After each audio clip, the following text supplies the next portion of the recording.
Today, I talk about an interesting vegetable called gourd. Look at the gourd. It is also known as lau in Bangla.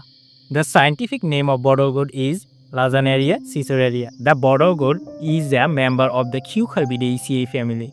It is also known as gourd family. This family includes other plants like melons, cucumbers, pumpkins, watermelons, etc. Gourd can be considered both a vegetable and fruit, depending on how it is used.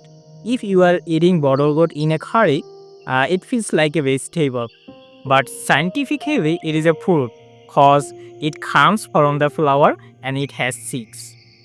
It grows on a vine and hangs from the plant like a border.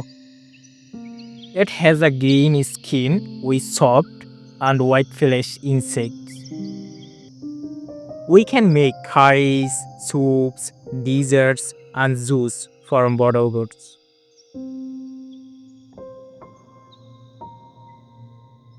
Gourd is full of nutrients. It contains water, vitamins, minerals, etc. that keep us healthy. The plants are supported by wooden pole. I hope this video helped learn new words and discover a lot of unknown information about goods. Allah Hafiz.